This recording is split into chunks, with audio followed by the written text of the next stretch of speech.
প্রিয় ভাই ও বোনেরা, আজকে গল্প শুরু করার আগে একটি মুহূর্তের জন্য চোখ বন্ধ করুন। কল্পনা করুন, আপনার সামনে দাঁড়িয়ে আছে এমন একটি শত্রু যাকে দেখলে পাহাড়ের মতো মানুষও কাঁপে। তার বর্মের ওজন আপনার পুরো শরীরের চেয়ে বেশি। তার পেছনে লক্ষাধিক সেনা। আর আপনার হাতে কি আছে? একটি পাথর, শুধু একটি ছোট্ট পাথর। এবং সেই মুহূর্তে চারপাশের সবাই বলছে, পালাও, বাঁচো, এই যুদ্ধ তোমার নয়। কিন্তু আপনার বুকের ভেতরে একটি আওয়াজ বলছে, এগিয়ে যাও, কারণ তোমার সাথে আছেন আল্লাহ। ভাই ও বোনেরা, এই অনুভূতিটা যদি একবারও বুকে জেগে ওঠে, তাহলে আজকের এই গল্পটি আপনার হৃদয় চিরকালের জন্য বদলে দেবে। কারণ আজ আমরা শুনব ইতিহাসের সবচেয়ে অসম যুদ্ধের গল্প, যেখানে একটি পাথর ইতিহাস বদলে দিয়েছিল। আজকের গল্পটি আল্লাহ সুবহানাহু ওয়া তাআলা নিজে বলেছেন সূরা বাকারায়। এবং আল্লাহ যে গল্প নিজে বলেন, সেই গল্পে শুধু ইতিহাস নেই, সেখানে আছে আমাদের প্রত্যেকের জীবনের জন্য এক চিরন্তন বার্তা। আজকের পৃথিবীতে আমরাও প্রতিদিন কোনো না কোনো জালুতের মুখোমুখি হই। কখনো সেই জালুত আমাদের ভেতরের ভয়, কখনো বাইরের অন্যায়, কখনো আমাদের নিজের দুর্বলতা। এই গল্পটি সেই সময়ের জন্যই আল্লাহ কুরআনে রেখেছেন। গল্পের শুরু একটি অন্ধকার সময় থেকে। বনি ইসরায়েল তখন পরাধীন, লাঞ্ছিত, দিখারা। ফিলিস্তিনের মাটিতে রাজত্ব করছে জালুত, এক ভয়ঙ্কর, নিষ্ঠুর রাজা। তার বাহিনীর সামনে বনি ইসরায়েলের মানুষ কাঁপে। ঘরে ঘরে ভয়, মনে মনে হতাশা, হৃদয়ে অন্ধকার। সেই অবস্থায় তারা তাদের নবী শামুইল আলাইহিসসালামের কাছে গেল এবং বলল, আমাদের একজন রাজা দিন, আমরা আল্লাহর পথে যুদ্ধ করতে চাই।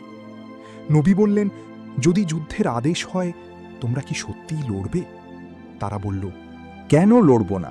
আমরা ঘর থেকে বিতাড়িত, সন্তান থেকে বিচ্ছিন্ন। কিন্তু আল্লাহ জানতেন, বড় বড় কথা বলা সহজ, মাঠে দাঁড়ানো কঠিন। আল্লাহ তালুতকে তাদের রাজা মনোনীত করলেন। কিন্তু বনি ইসরাইল আপত্তি তুলল। সে রাজা হবে কিভাবে?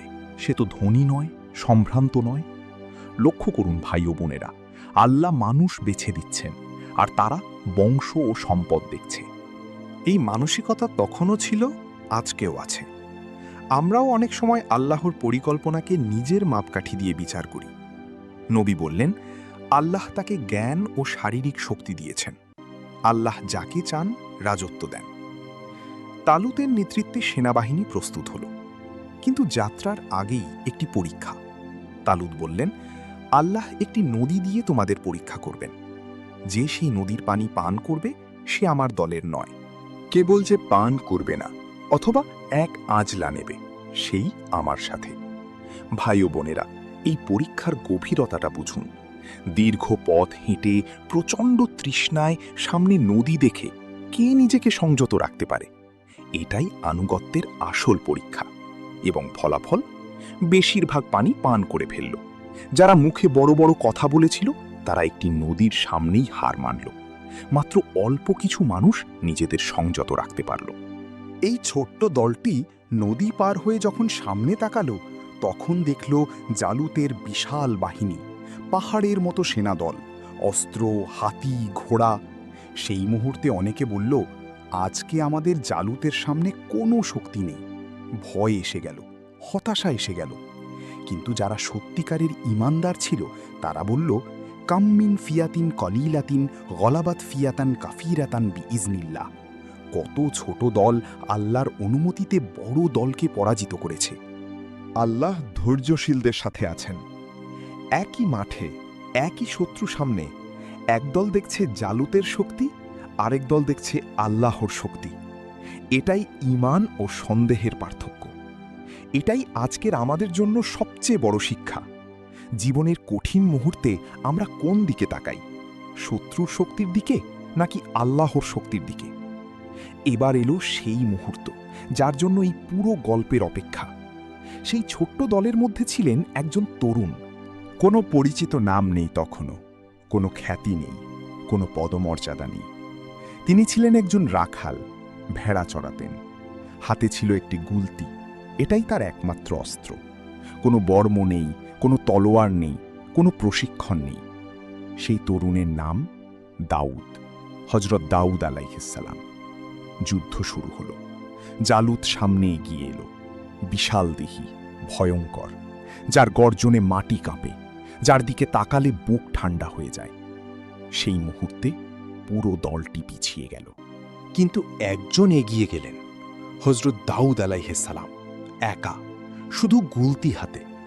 ভাই ও বোনেরা, এই মুহূর্তটা একটু অনুভব করুন। চারপাশে সবাই পিছাচ্ছে, আর এই তরুণ এগিয়ে যাচ্ছেন। কেন?